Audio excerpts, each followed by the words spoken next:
So as you guys talk more about smart machines and brains that are better than humans' vision and upgrading yourself with machines, how realistic is the Terminator Skynet scenario? You know, where machines are actually calling the shots. Is it complete fantasy and science fiction, or is it something that we should be wary about? It's a great question, and this is the final question. And this is a key question. You each have a minute to answer, and as human beings rather than machines. Who wants to go first? I'll go. I think you said the Terminator model. There's the Terminator model and the Superman model. And I think what we're after is Iron Man, which is to take a mere mortal and provide them all of these other things that gives them superpowers, but the ability to open it up and walk away and be human for a day. I don't think we're trying to create Supermen or Terminators, and I think of it more as context than it is revolution, and at the center of you is context. And so what I'm most enthused about is the leveling of the playing field between those that are born not with the software that allows them to be mathematically impaired, or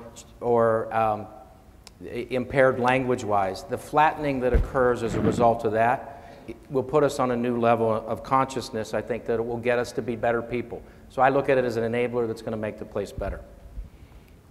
Paul, can we be made better? Oh, there's no question. I mean, people have already done research. There's an MIT researcher that showed that they trained a rat to run a maze, and they hooked it up to one of these digital brains, a very primitive one. And then they eliminated the part of the brain that remembered the maze.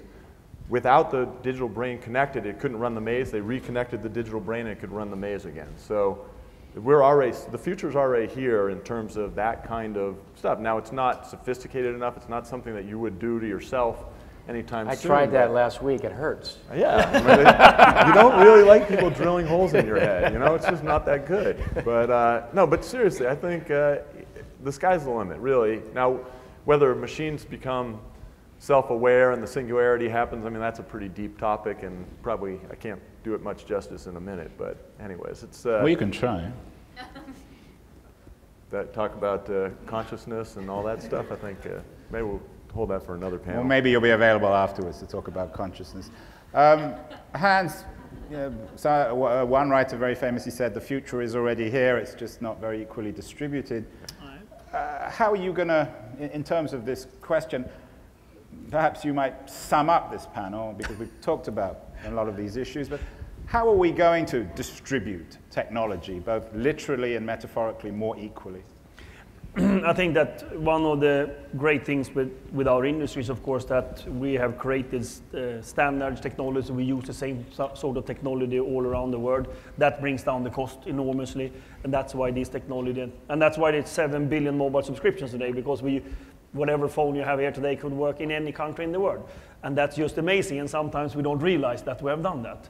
And that also caters for that we will continue to be able to take down cost, so this can be distributed.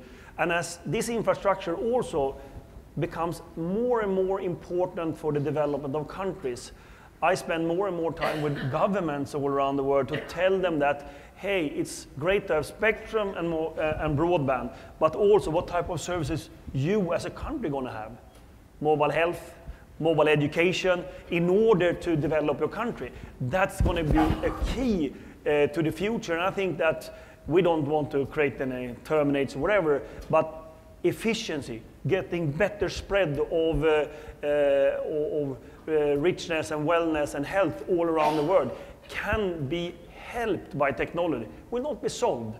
And that's really what is exciting me and my colleagues at Ericsson, that network society will have a huge impact on our society. And that we need to take care of and see that the technology is going to help as well. So it's, of course, we as users, then it's business people that's going to take care of it, but the society really needs technology revolution in order to actually cope with some of the huge challenges that we have on Earth today. And I think that's what excites me every day.